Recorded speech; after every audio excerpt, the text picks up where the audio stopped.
Welcome to Grand Prairie Update. I'm Terry Briggs. And I'm Don Johnson. Here's what's happening in your city. Let off a little bit of pressure on that. Grand Prairie's newest art project is a real whopper. The Fish Story is a bronze sculpture that shows a life-size boy and his grandfather, and a fish of exaggerated proportions. Personally, I'm a fisherman, and I've caught a lot of fish in my life and stretched the truth many a time. I'd like them to look up there and, remember the times the grandfathers took them fishing, and they've gone out fishing and they've stretched the truth. Officials say the artwork will add a unique touch to the intersection of State Highway 360 and Lynn Creek Parkway, which is a popular gateway to nearby Joe Pool Lake. The city is trying to have a way for you to tell when you're entering the city. We want you to have a wow, as City Manager Tom Hart says. The Grand Prairie Sports Facilities Development Corporation donated funds to finance the Fish Story as part of the city's ongoing effort to create public art. Grand Prairie is turning to a high-tech tool to help fight the bite of mosquitoes. The city is using a larvasonic to attack mosquitoes in vacant swimming pools and other sources of stagnant water where the bugs breed. The larvasonic uses sound waves at a frequency that doesn't harm beneficial insects, but ruptures mosquito larvae. Officials say it's more efficient than the old-school strategy that relies only on larvicide, a chemical that takes several days to activate. It's an instant fix. Like I said earlier, it solves the problem right there, and it actually is pretty cool to see it work and how it uses sound waves to kill the larvae, but yet it keeps everything else that's healthy alive still. Its main focus is the larvae. With this new device, the city can follow up the larvasonic with a larvicide treatment to hit mosquitoes with a 1-2 punch. And it's posting signs when vacant pools are treated.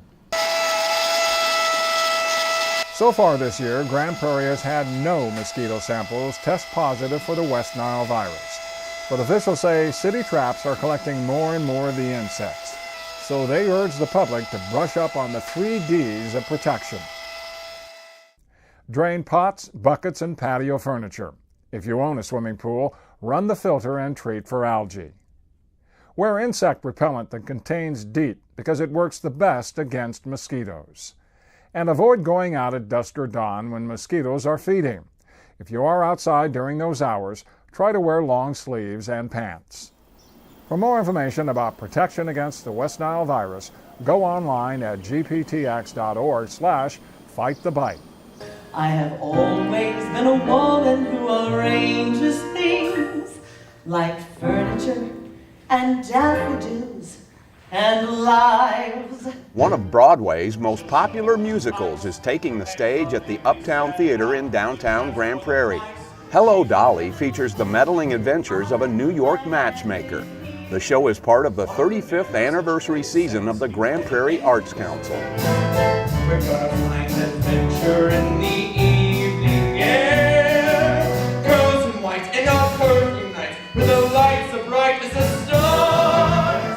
Hello, Dolly runs for 2 weeks. For tickets and showtimes, contact the Arts Council or the Uptown Theater box office. I'm 300, give me 3.5, 3.5 right there. A charity auction is raising money to help homeless families in Grand Prairie. The auction is part of an annual luncheon that benefits the Lifeline Shelter for Families.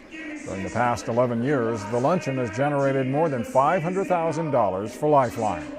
The organization works with the Grand Prairie School District to provide assistance to homeless children and their families.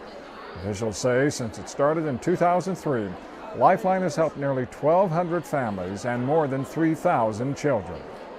For more information about the Lifeline Shelter for Families, visit them online or call 972-642-7744. That's it for this edition of Grand Prairie Update. Hope you'll join us next time.